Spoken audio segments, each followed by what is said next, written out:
Em nome do Pai, do Filho e do Espírito Santo. Amém. Ave Maria, cheia de graça, o Senhor é convosco. Bendita sois vós entre as mulheres, e bendito é o fruto do vosso ventre, Jesus. Santa Maria, Mãe de Deus, rogai por nós, pecadores, agora e na hora de nossa morte. Amém. São Felipe Neri, rogai por nós.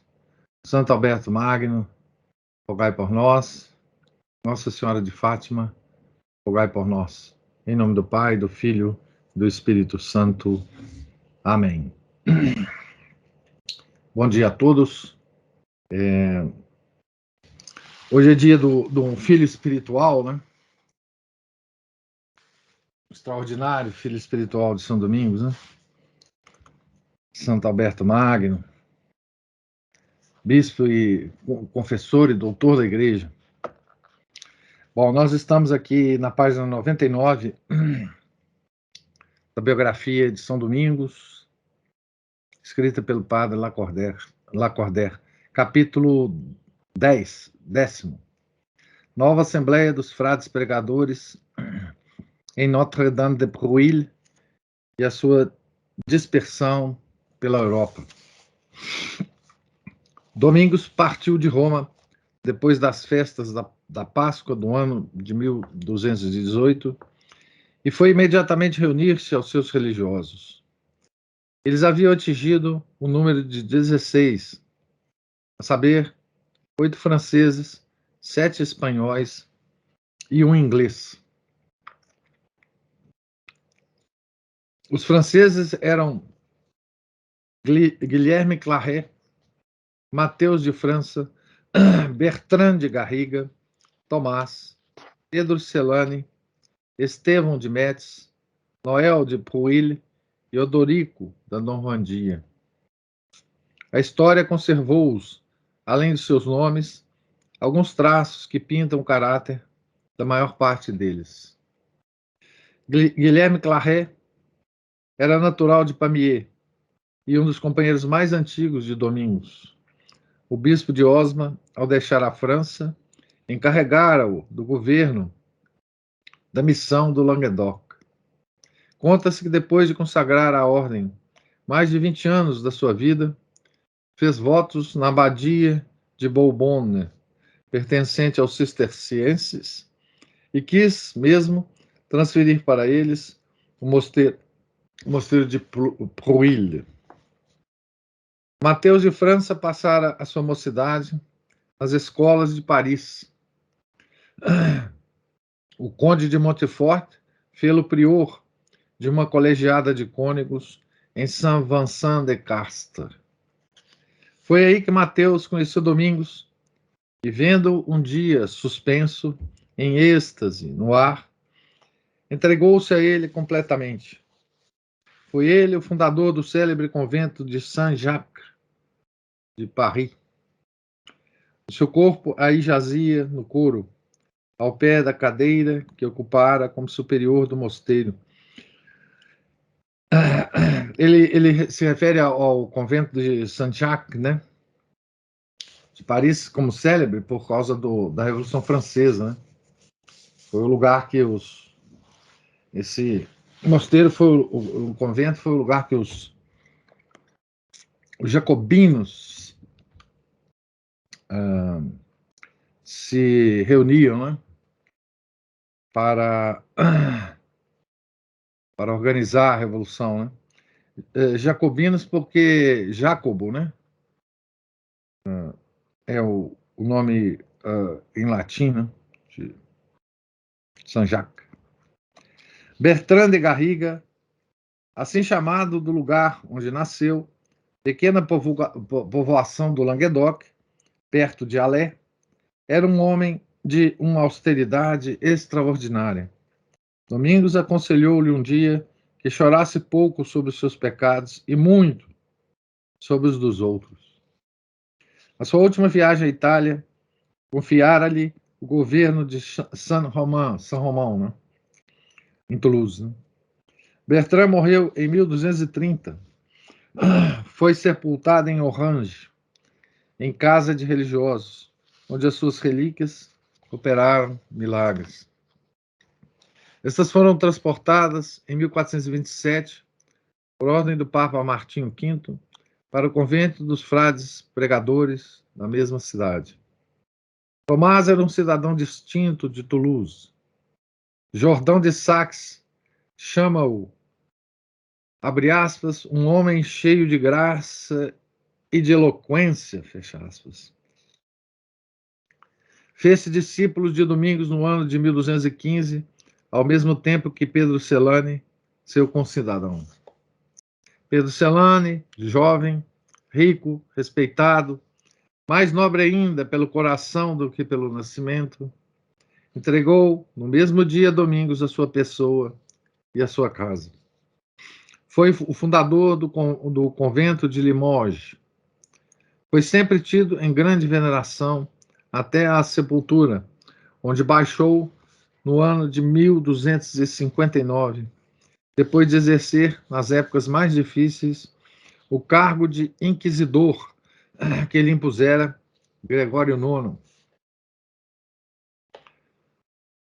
Pedro de Metz vivia com Domingos em Carcassonne desde o ano 1213. Foi o fundador do convento de Metz, e daí lhe vem o apelido pelo qual é conhecido na história. Pedro de Metz, né? Nada se sabe de notável sobre Noel de Broglie. Odorico da Normandia não foi padre, foi o primeiro frade converso da ordem. Eis quais eram nessa época os elementos franceses da família dominicana. Posto que fracos em números, tiveram uma ação tão rápida e tão vasta que com verdade se pôde dizer da França que foi ela a mina e o crisol de onde saíram os frades pregadores. É com jovens franceses que Domingos funda Notre-Dame de Broglie, berço da sua ordem. São dois franceses que, consagrando-se a ele, dão lugar a que se comece São Romão de Toulouse. Vemos Mateus de França fundar Saint-Jacques de Paris. E um outro francês, que nos é, por enquanto, desconhecido, Saint-Nicolas de Bolonha. Estudando a predestinação da França, tal qual Nola revela a sua posição territorial, a sua história e a sua índole, é-nos fácil compreender a grande parte que Deus lhe dava na formação de uma ordem apostólica. Desse povo disse-se que era soldado. Missionário é que se devia dizer, porque a sua própria espada é propagandista. Nenhum outro país contribuiu como este para o aumento do domínio de Jesus Cristo no Ocidente. E desde as Cruzadas, o seu nome se tornara inseparável do nome de cristão, da linguagem dos reinos do Oriente. No batismo, receber o dom de crer e amar com igual força, e uma magnífica posição correspondente ao seu caráter, abria às suas conquistas todos os continentes do mundo.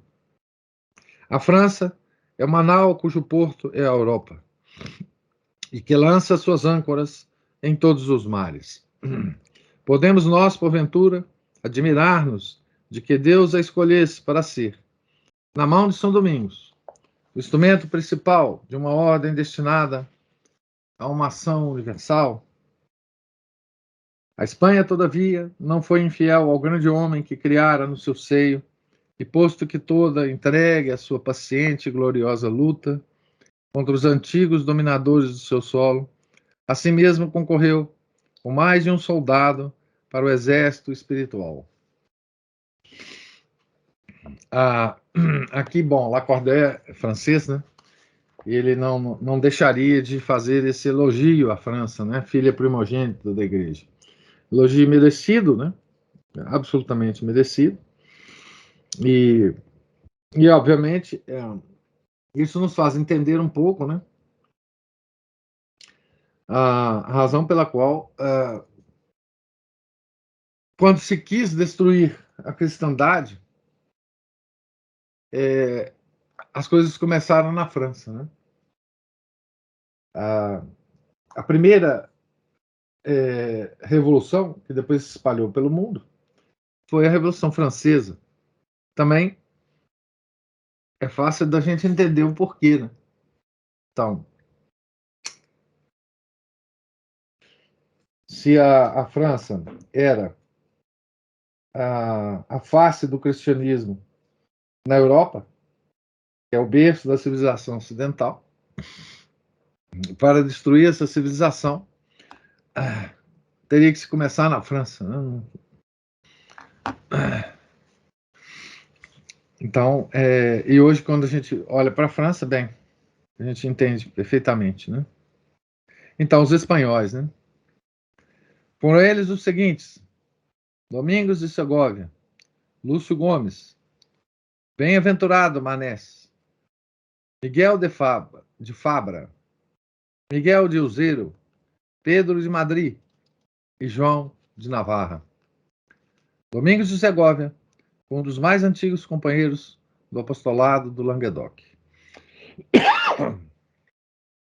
Jordão de Saxe chama-o homem de uma perfeita humildade, pequeno em ciência, mas grande em virtude. Conta-se dele que, querendo uma mulher sem pudor experimentar a sua virtude, ele deitou-se no seu quarto no meio de tições ardentes e disse à tentadora: Se é verdadeiro o vosso amor, eis o lugar e a hora.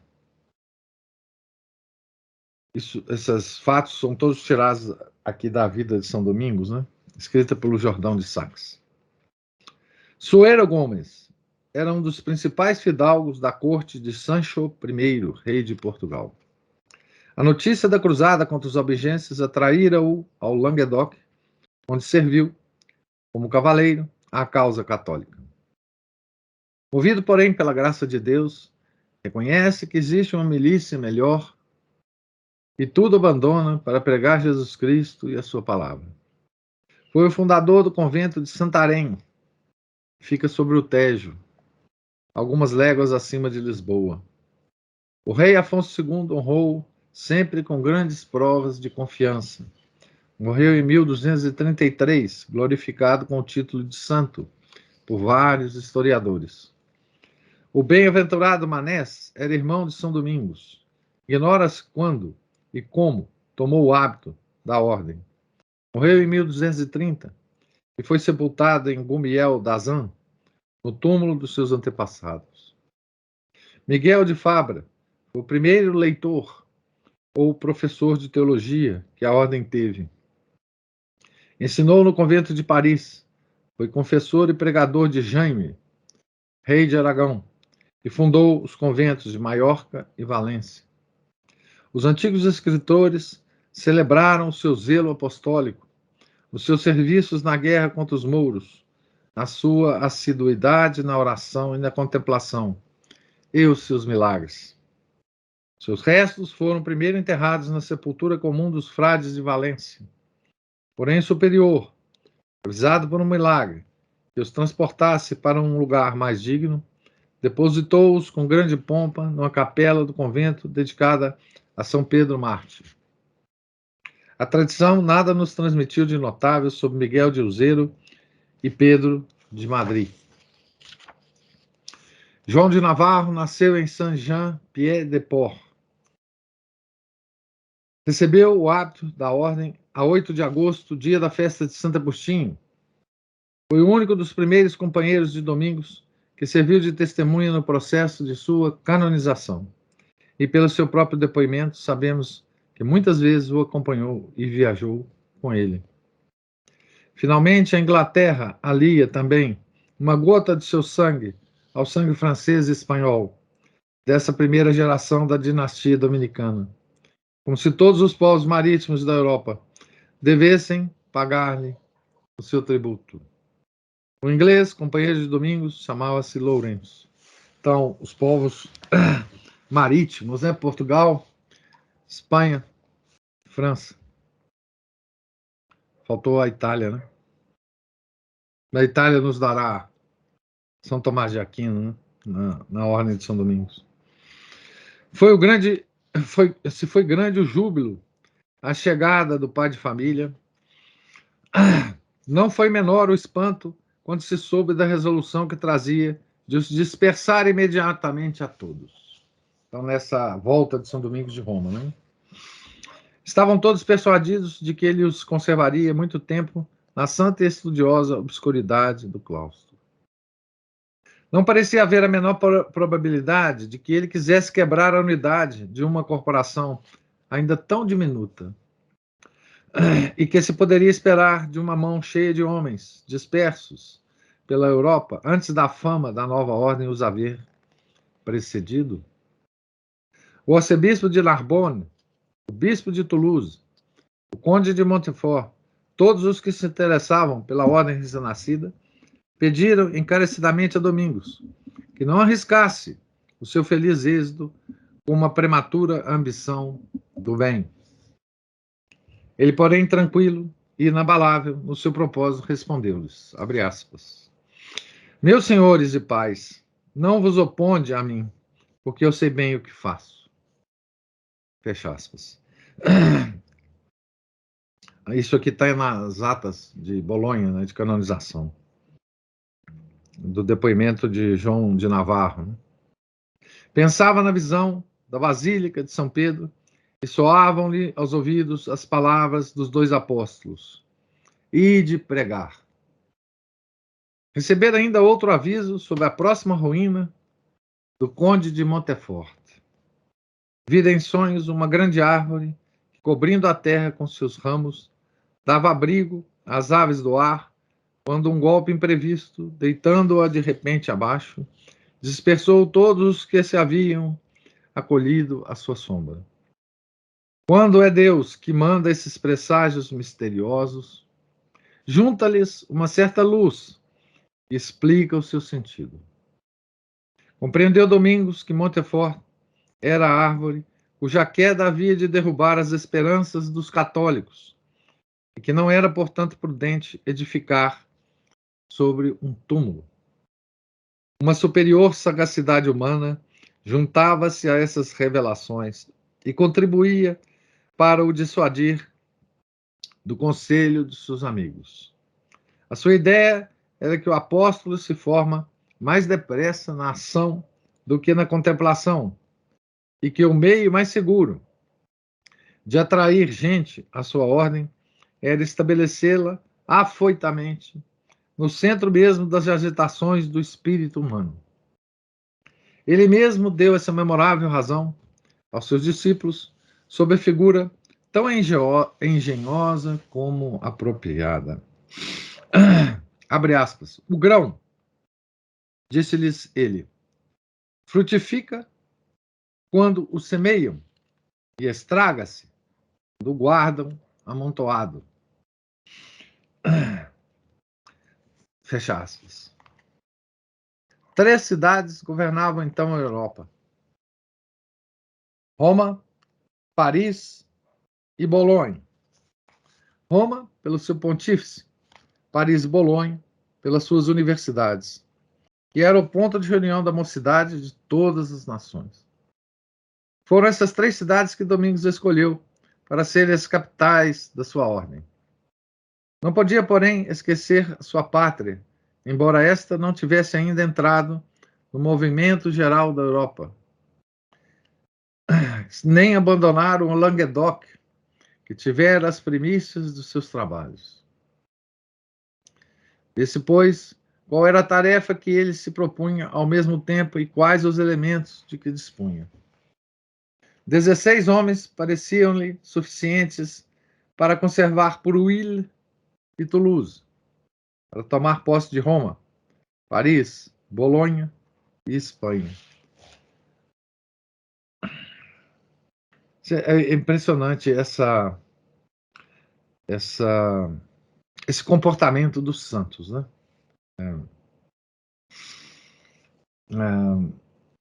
Esse comportamento altamente imprudente aos olhos do mundo, né?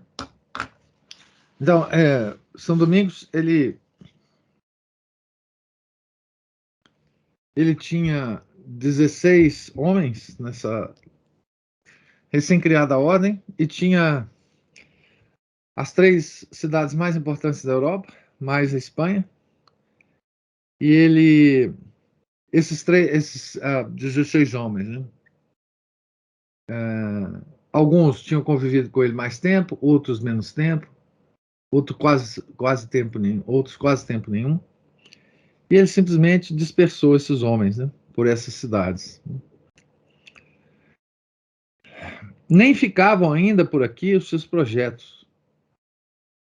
Inspirava, como vimos, a evangelizar os infiéis de além-mares, deixando desde logo crescer a barba à moda dos orientais, para estar pronto ao primeiro vento favorável. Por efeito dessa mesma previdência, desejava que seus religiosos elegessem canonicamente um deles, para tomar o seu lugar quando ele tivesse de partir.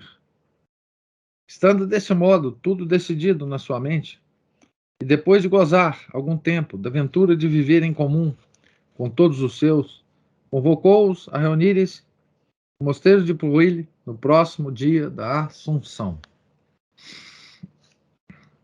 Nesse dia juntou-se uma imensa multidão de homens às portas da igreja de Pruille. A antiga devoção do sítio atraíra uma parte. Outros fora a curiosidade que ali os levava. A amizade e dedicação trouxe bispos, cavaleiros e o conde de Montfort.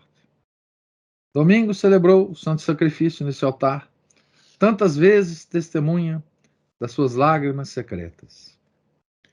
Recebeu os votos solenes de seus religiosos, que até aí apenas estavam ligados pela constância do seu coração, ou pelo menos apenas haviam feito votos simples.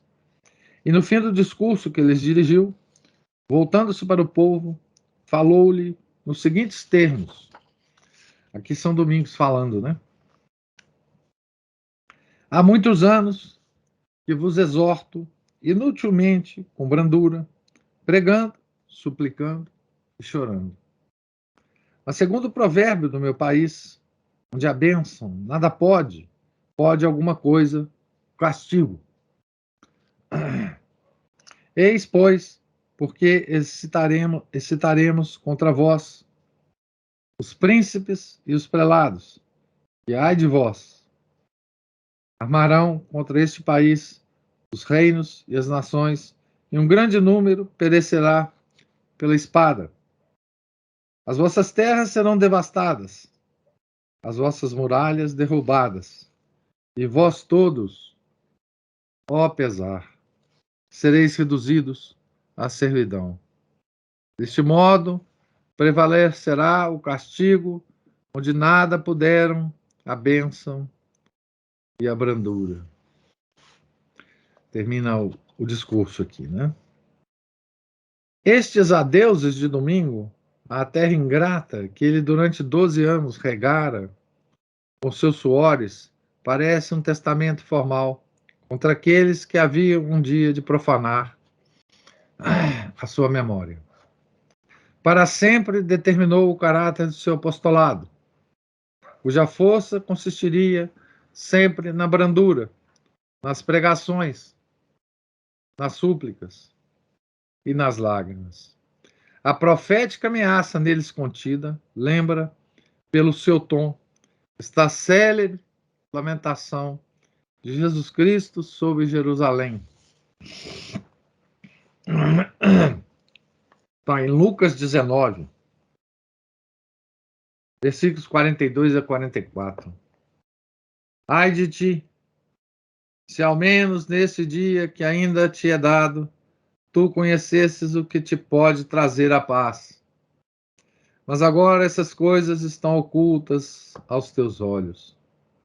Virão dias em que teus inimigos te rodearão de balas e te cercarão, e te perseguirão por todos os lados, e te deitarão por terra. A ti e às crianças que estão dentro de ti, e não te deixarão pedra sobre pedra. Por isso que não conheceste o tempo em que o Senhor te visitou.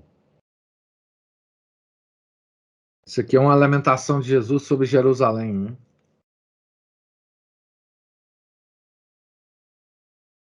Que depois,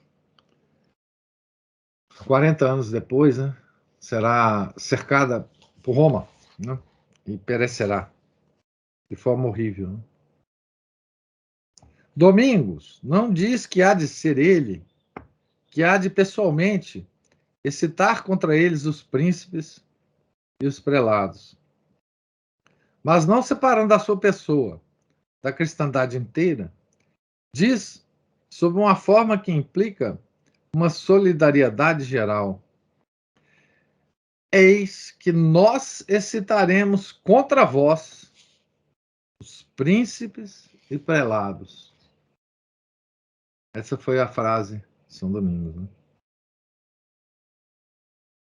Quanto a ele, alheio a tudo o que se faz na ordem da guerra e da justiça, gemendo sobre as desgraças futuras, retira-se puro de sangue, deixa a França, e com ela o teatro dos negócios e das batalhas.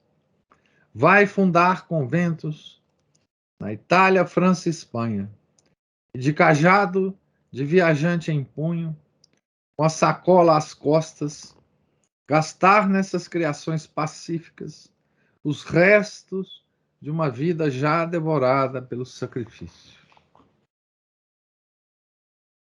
Terminada a cerimônia pública, Domingos expõe aos seus religiosos as suas intenções sobre cada um deles.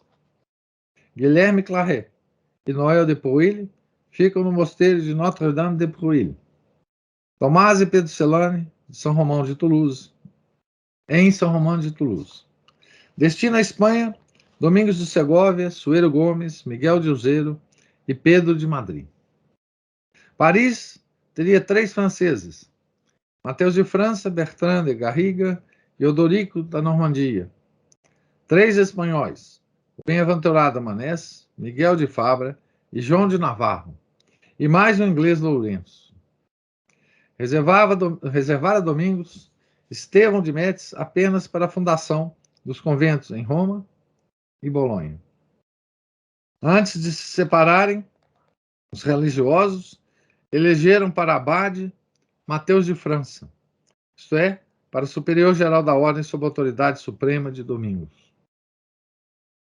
Este título, que inculcava uma certa magnificência, pela grandeza que se haviam elevado os chefes das antigas ordens, concedeu-se só esta vez e extinguiu-se para sempre na pessoa de Mateus de França.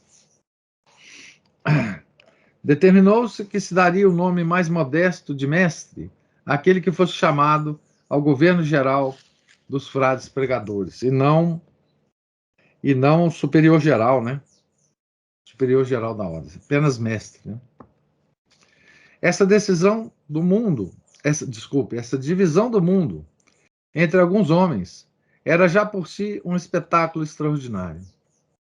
Mas tornou-se muito mais pelas suas circunstâncias. Os novos apóstolos partiram a pé, sem dinheiro, desprovidos de todos os recursos humanos, com a missão não só de pregar, como também de fundar conventos. Apenas um deles, João de Navarra, recusou pôr-se a caminho nessas condições e pediu dinheiro. Domingos, vendo um frade pregador que não confiava na providência para os meios de viver, pôs-se a chorar e lançou-se aos pés deste seu filho de tão pouca fé. Não podendo, contudo, vencer a sua falta de confiança em Deus, mandou que lhe dessem 12 moedas de cobre. Resolvidas todas essas coisas, a 13 de setembro, 4 anos, dia por dia, depois da batalha de morrer, o velho conde Raimundo tornou a entrar em Toulouse. A obra do abade de Cister estava aniquilada. A de Deus cumprida-se. Então, essas palavras de Domingos, né, proféticas, são impressionantes, né? Impressionantes. Mesmo porque estava próxima, né, a entrada de Raimundo, a reentrada de Raimundo no Languedoc, né? Enfim, essas profecias dos santos a gente custa a entender, né? E é difícil mesmo a gente saber o que significa e a que tempo elas se aplicam, né? Se é o tempo muito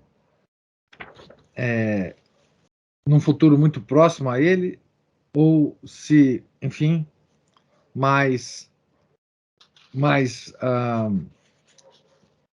num futuro mais longínquo, né? Mas,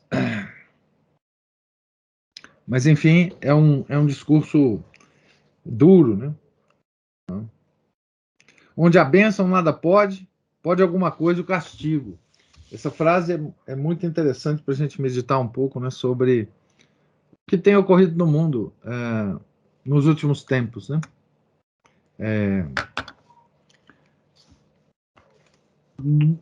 Através de um olhar, digamos assim,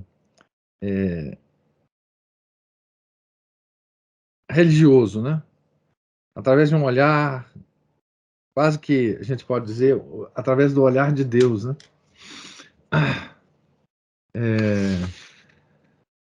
Onde a bênção nada pode, pode alguma coisa o castigo, né? Então, enfim, é um provérbio, diz o São Domingos aqui na fala dele, que era um provérbio espanhol. Onde a bênção nada pode, pode alguma coisa o castigo. Nós talvez estejamos vivendo exatamente esse período, né? Castigo de todos os lados, né? Para nós. E o que tem a ver, né?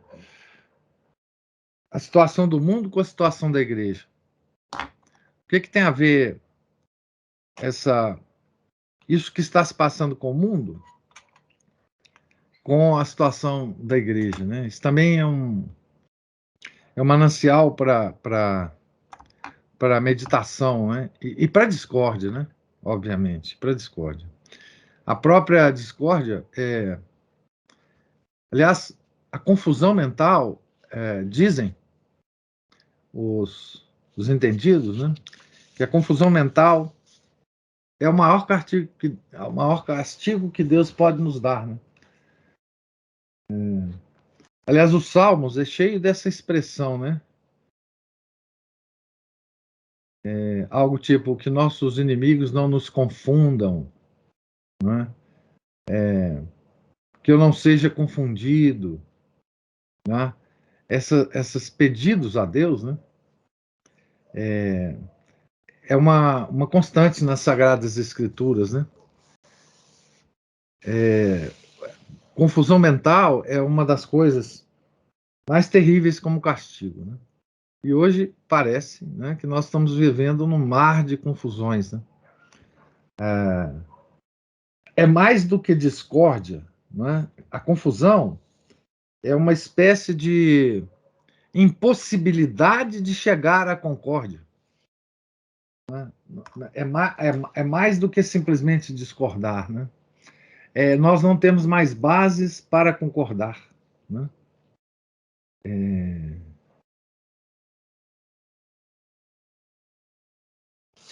É uma coisa terrível, né? Se a gente contemplar, né? Essa frase aqui. Onde a bênção nada pode, pode alguma coisa o castigo. Ah, hoje nós falamos, né? Nos expressamos sempre, ou lamentamos, ou choramos, sempre num sentido de que nós tínhamos que tentar reconstruir, né? A ordem antiga, a ordem do mundo, né? Chamando essa ordem de qualquer que seja ela, mas civilização ocidental, a ordem da cristandade medieval, seja o que for que a gente dê o nome, né, a gente sente falta disso, né, e tem esperança de reconstruir essa ordem. Pois bem, a confusão mental nossa hoje, ela impede que isso aconteça, porque vocês vejam que coisa impressionante, né? Até sobre essa ordem que nós aspiramos, a que nós aspiramos, existe controvérsia, né? O que parece que existe hoje no mundo é que nós destruímos todas as bases que poderiam nos levar a uma concórdia, a uma a uma a um começo de recuperação, né?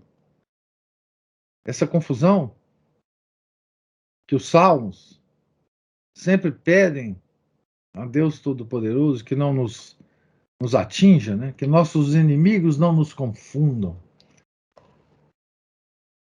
que não sejamos confundidos.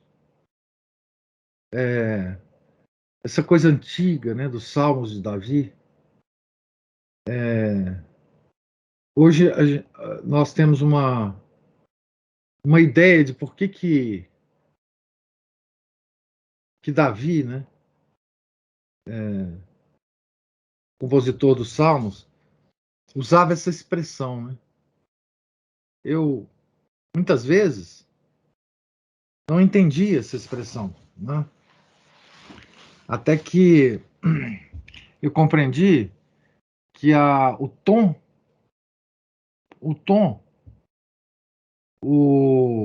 a essência, o aroma do nosso tempo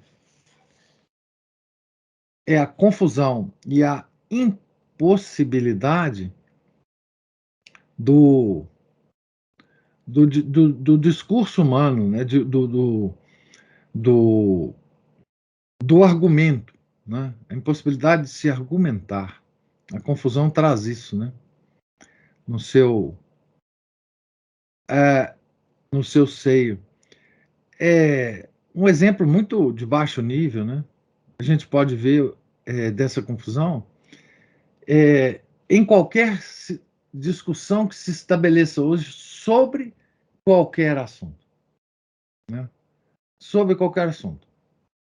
A, a miríade de opiniões que aparecem sobre esse assunto e a discordância radical entre os participantes dessa discussão. Parece que não há mais uma possibilidade da concórdia. Sobretudo hoje, né? As redes sociais são um exemplo muito típico dessa discussão, né? Mas qualquer reunião familiar, qualquer discussão de boteco, a gente pode perceber, né? É uma espécie de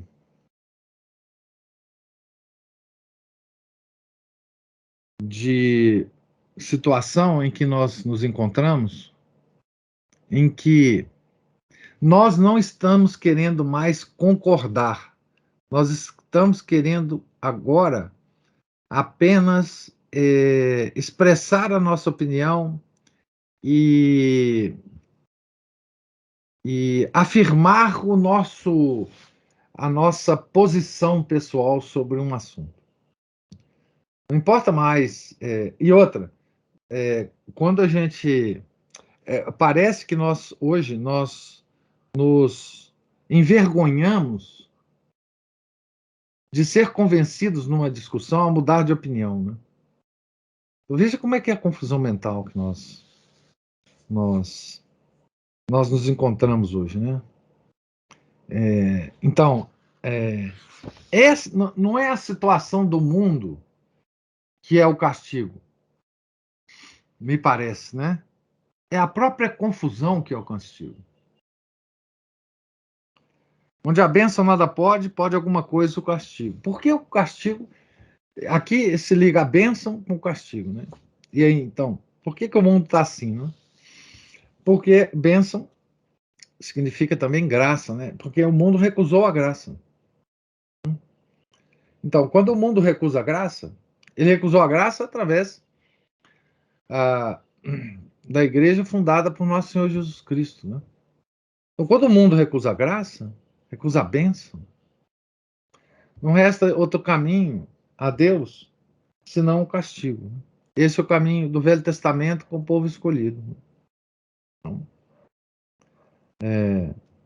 essas palavras de São Domingos são muito fortes, né?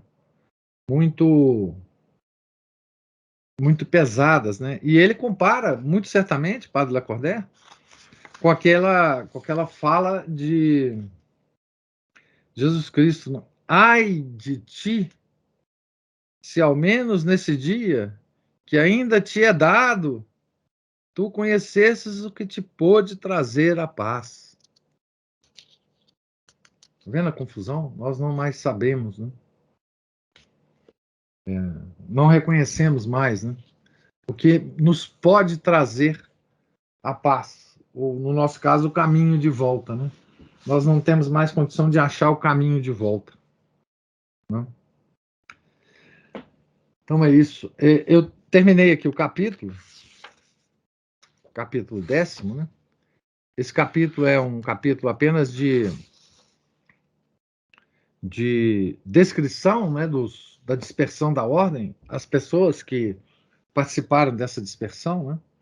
E nós vamos ver com que Domingos ficou, né? Com que São Domingos ficou, em que parte do mundo ele ficou e o que ele fez a partir dessa dispersão da ordem. E a gente vai acompanhar um pouco os sucessos dessa dispersão pelo mundo, né? Eu pergunto se vocês têm alguma observação, alguma pergunta a fazer dessa leitura de hoje. Ana Paula levantou a mão.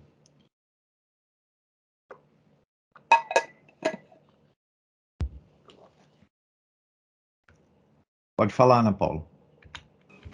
Oi, professor. É só uma demora técnica aqui. Uma coisa interessante, eu não me lembro onde que eu li isso, mas o fato é que eu li do seguinte... Opa, deu uma falha aqui, Ana Paula. Oi. Espera aí, recomeça aí, porque o negócio aqui deu uma travada. Bom, tinha havido uma falha técnica do meu lado também aqui, então não, mas por isso que eu demoro. Aqui o negócio foi comigo aqui. Foi um bugzinho. Bom, mas aí eu havia lido num lugar, eu não me lembro onde exatamente, que dizia que um dos castigos que Deus infligiu sobre o povo que recusou Jesus como seu Messias era exatamente a cegueira espiritual e a incapacidade de compreender, né, as coisas, principalmente as coisas espirituais. Só concedeu a eles uma certa sagacidade comercial. Bom, eu não preciso nem dizer quem é esse povo. Não precisa. Mas o fato é que bate muito com isso com o que o senhor disse. As pessoas perdem a capacidade de enxergar até o óbvio em termos, né, espirituais e as pessoas ficam incapazes de entender, por exemplo, as escrituras, né, que foi o caso desse povo, e perceber que ali aquele era o Messias. Então chegaria um tempo, né, e dentre essas maldições, né, que Deus, esses castigos que Deus infligiu a esse povo, né, de perder a pátria, perderam o sossego. Por muitos séculos eles não eram considerados cidadãos ou súditos, né, daqueles lugares, só foi obtido a partir da Revolução Francesa. E então os outros as pessoas conseguiram mais ou menos segurar. A gente sabe que a pátria onde muitos deles vivem é praticamente segura a custo de subvenção americana, né? Sim, claro. E que deles lá nos Estados Unidos. Exato, exato. Pressionado pela tribo lá nos Estados Unidos. Um americano que eu converso de vez em quando, ele chama esse pessoal de a tribo. É. Não podemos nem mencionar o nome. Bom, mas o fato é que essa cegueira espiritual, essa incapacidade de conhecer e aprender e a boa vontade em submeter as coisas espirituais que afligiu, esse castigo que afligiu esse povo, também está afligindo outros povos, né? A gente percebe também, mesmo no Ocidente, que isso, o povo está mais ou menos tomando esse caminho, e a gente pode também, se o alcance e a profundidade do castigo forem as mesmas desse povo, então a gente pode esperar também que outras coisas piores podem vir, né? Bom, mas aí o comentário é do senhor. Eu gostaria de ouvir Sem o que você tem a dúvida, dizer. sem dúvida. Você veja, você falou em perda da pátria, né? Isso pode ser visto hoje por todos nós, né? Porque a perda da pátria, ela pode muito bem ser a dispersão pelo mundo de um povo, né? Mas pode ser a invasão das pátrias, das várias pátrias, por uma coisa estranha, né? Então, isso está ocorrendo hoje, né? A perda da pátria significa a perda da história comum, né? Significa a perda da tradição comum de cada comunidade, né? O esquecimento da sua própria história, né? Ou o revisionismo da sua própria história para transformar essa história em outra coisa, né? Nós estamos perdendo, por exemplo, no Brasil, né? Nós estamos perdendo a nossa pátria há muito tempo, né? Como que a gente perde a pátria, né? Hoje ninguém mais, né, compreende a história do nosso Brasil, né? Nós não temos conhecimento, mas nós perdemos esse conhecimento, né?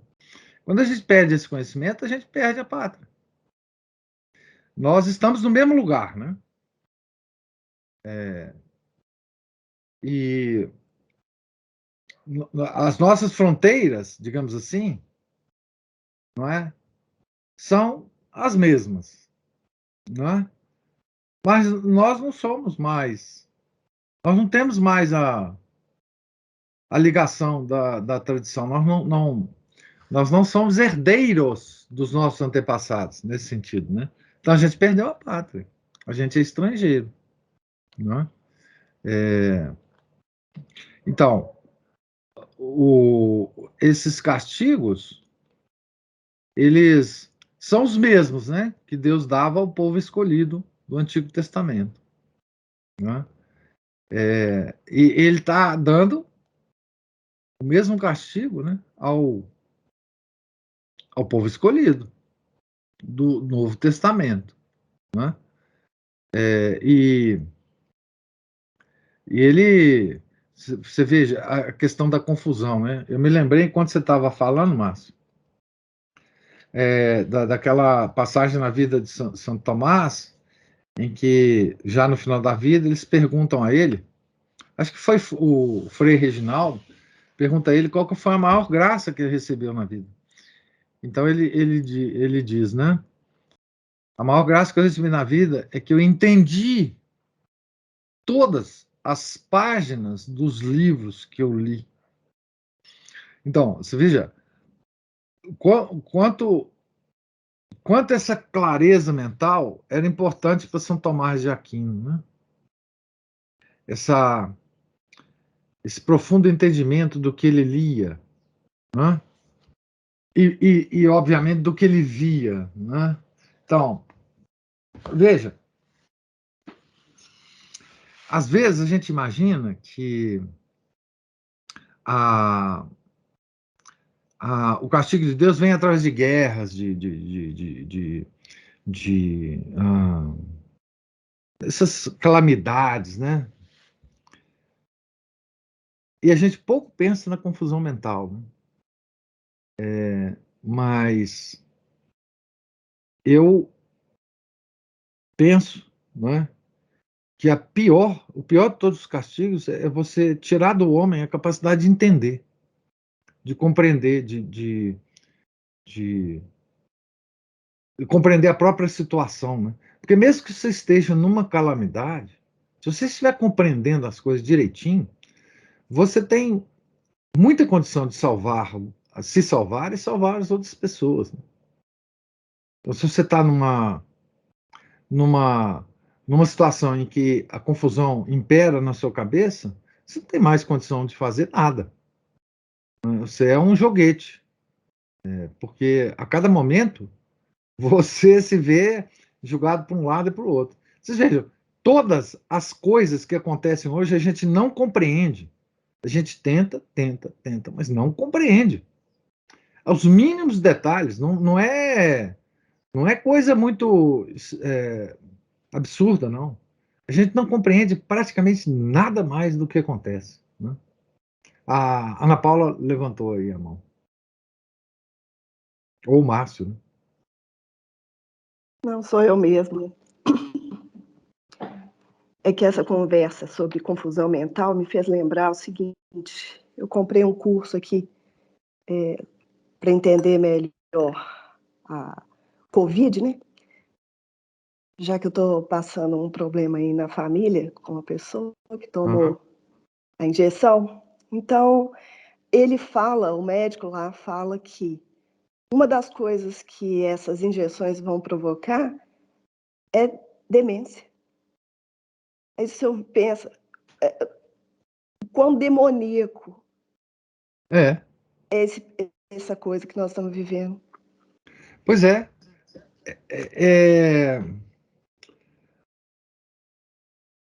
Agora, para a gente chegar aí, né, teve um processo, né? Que é até possível entender esse processo. Mas quando a gente vê hoje a situação do mundo, veja, Ana Paula, o caso de demência, seja ela demoniacamente imposta a nós ou não, demência, bom, aí o demente já não compreende nem as coisas mais simples da vida, né? O demente não pode fazer o que nós estamos fazendo aqui agora, né? Mas o que é mais impressionante é que existe uma certa demência mental em todos nós hoje. Essa coisa é muito sutil, difícil de explicar. Mas, na verdade, nós estamos tão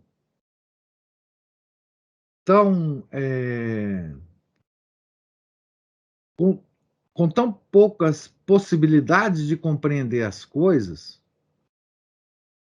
que essa demência, que é a situação médica específica, ela, de certa forma, ela existe em todos nós hoje em dia. Mesmo que nós estejamos são, o nosso cérebro esteja são, a demência é um problema físico, cerebral, né? Mas nós estamos, de certa forma, dementes. Quer dizer, o que é mais interessante hoje é isso. Para todos os lados que você olha, você não tem mais capacidade de compreensão das coisas. E você se transforma em joguete, por quê? Cada pessoa que chega para falar alguma coisa para você sobre um problema, você acaba dando razão para essa pessoa. Aí a outra fala para você com argumentos contrários, você acaba dando razão. Então, nós estamos vivendo numa situação quase de hospício, né? Quase de hospício. Então, esse é o maior castigo, porque daí tudo pode nos atingir. Daí as coisas começam aí, né? Então, mesmo essa compreensão de que nós estamos, que o nosso problema é confusão mental, né? Outro dia eu estava acompanhando uma discussão lá no nosso grupo, lá no clube de leitura, que que é o seguinte, hoje, se olhar para todos os lados, mas a discussão estava sendo especificamente na filosofia, né? Hoje, na filosofia, é impossível você retornar para um caminho certo, dada a confusão que se instalou em todas as áreas, em todas as áreas. Em todas as áreas do conhecimento que eu estou falando. Pega qualquer área estabelecida de conhecimento. Existe confusão. Confusão mental. Então, as outras confusões que surgem no mundo, me parece serem provenientes dessa confusão primordial, que é a nossa confusão mental. Então, e isso... Por que eu comecei a falar sobre isso? Por causa da frase de São Domingos. Por causa do provérbio do espanhol, né, que ele cita aqui. Onde a bênção nada pode, pode alguma coisa o castigo. Então, assim,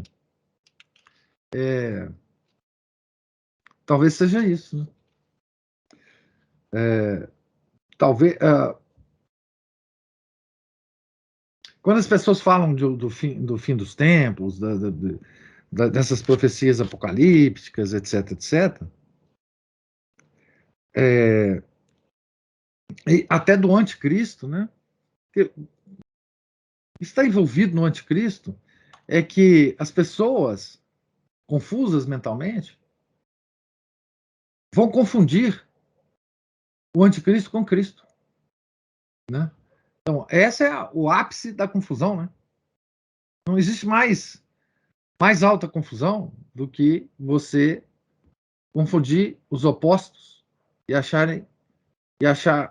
que os opostos se encontram em algum lugar, né? Então, enfim, essa confusão, né?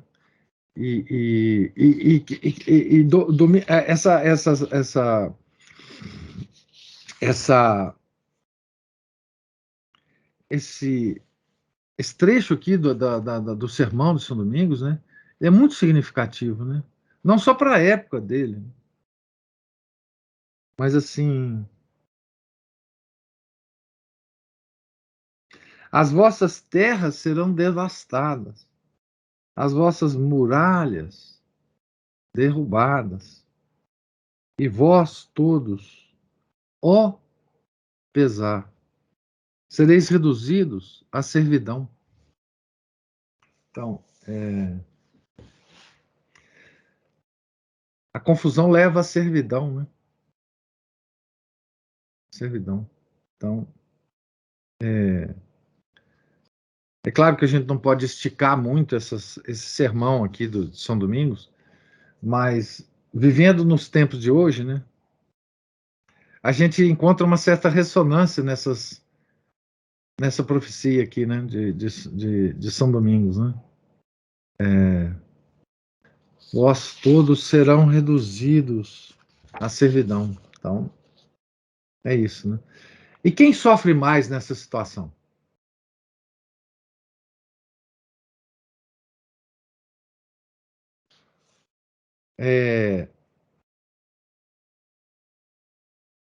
Eu diria, né, que o grande sofredor dessa situação, e talvez esse sofrimento seja redentor, no sentido de que pode salvar muita gente, o grande sofredor nessas condições é quem não está confuso. Não é? É quem, por graça, foi preservado da confusão e está vendo as coisas acontecerem sem poder fazer nada, porque está todo mundo confundido em volta, né? Então, talvez esse seja o grande a essas pessoas, né? Nosso Senhor esteja dando o papel, né? A missão de sofrer por todos os outros, né? Porque não há mais Maior sofrimento do que aquele da pessoa que está vendo a situação toda, está vendo os sofrimentos individuais todos, está vendo que as pessoas vão tomando decisões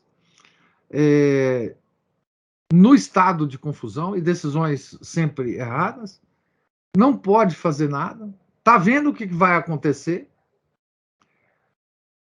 e está lá no meio, né? Isso é muito agoniante, né? Talvez seja esse o pior sofredor nesse momento, né? Mas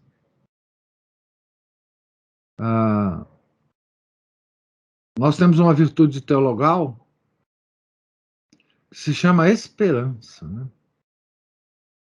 É aquela confiança em Deus nos momentos que a gente tem todas as razões para desconfiar. Isso é esperança, que é fundada na fé, né? Quem não tem fé não tem esperança nem caridade, né? A fé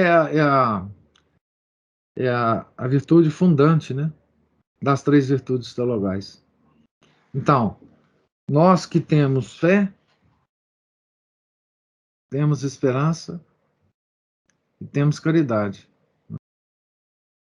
Então, agora, esperança não pode transbordar para a esperança humana, em seres humanos, né? Isso, a gente não pode cometer esse erro, né? De extrapolar essa esperança. A esperança teologal, ela é uma coisa muito restrita, né? Muito restrita. É possível, muito bem, possível, né? Você não acreditar mais que haja solução para o mundo como ele está, e ainda acreditar que, se Deus quiser, as coisas mudam. Então, esperança não é uma espécie de otimismo, né? Bobo, né?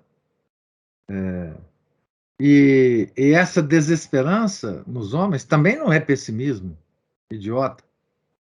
É simplesmente ver as coisas como elas são, né? Então, é assim que eu vejo, né? Pois bem, minha gente. Hoje é dia do patrono das ciências. Pode dizer, Ana Paula.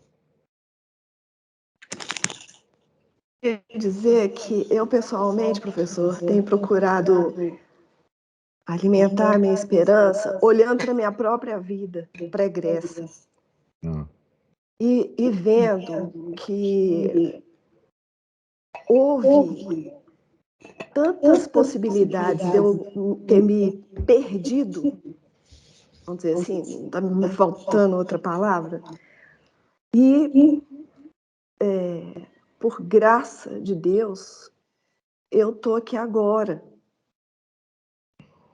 buscando Ele de volta, querendo me colocar a serviço dele. Então, olhando para isso, é que eu tenho esperança na frente. Se ele me conduziu até aqui, contra tantas possibilidades de erro, de ter me desencaminhado, vamos dizer assim, que ele me ajude a me manter firme no rumo dele. Fora da confusão. Sim. Que nossos inimigos não nos confundam, né? É, sim. E é curioso, né, Ana Paula?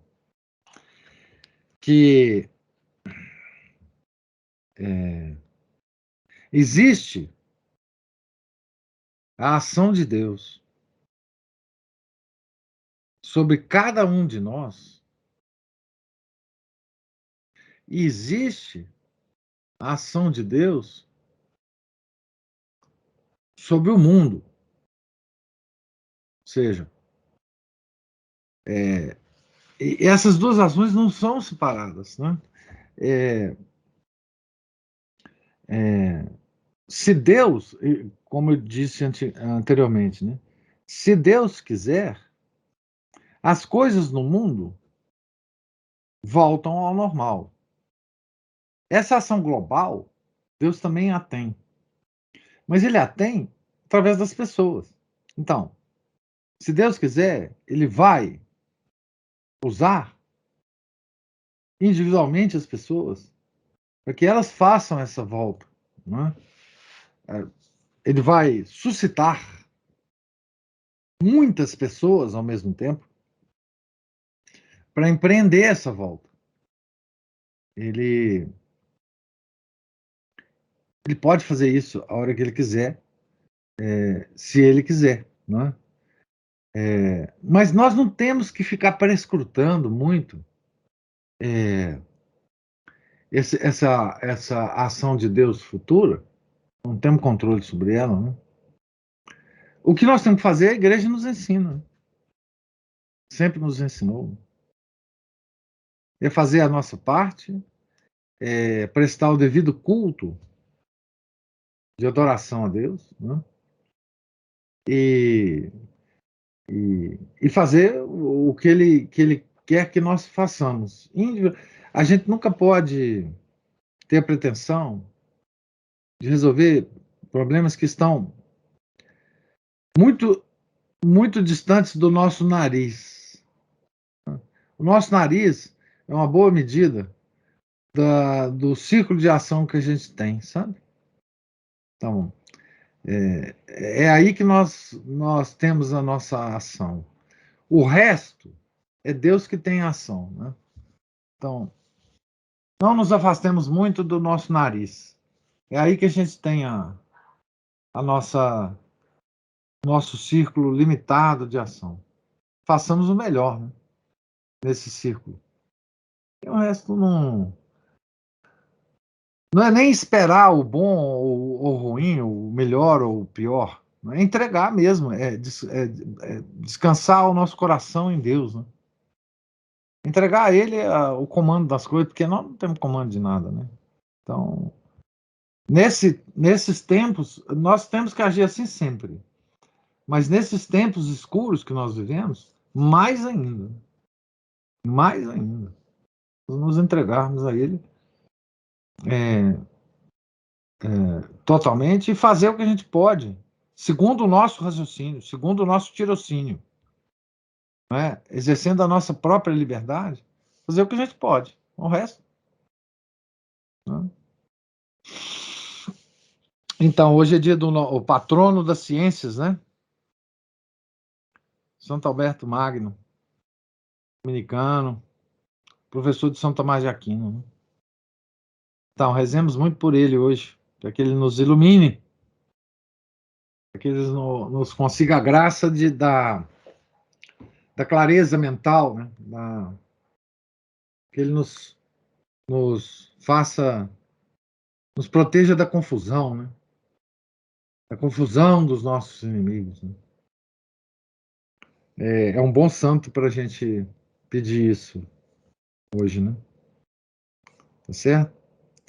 Deus lhes pague a presença, participação, a paciência. Tenham todos um santo dia, uma santa semana. Né? E amanhã a gente retornará à página 107, capítulo 11. Tá certo? Fiquem com Deus. Em nome do Pai, do Filho e do Espírito Santo. Amém. Ave Maria, cheia de graça, o Senhor é convosco. Bendita sois vós entre as mulheres, e bendito é o fruto do vosso ventre, Jesus. Santa Maria, Mãe de Deus, rogai por nós, pecadores, agora e na hora de nossa morte. Amém. São Felipe Neri, rogai por nós. São Domingos de Gusmão, rogai por nós. Santo Alberto Magno, rogai por nós. Nossa Senhora de Fátima, rogai por nós. Em nome do Pai, do Filho e do Espírito Santo. Amém.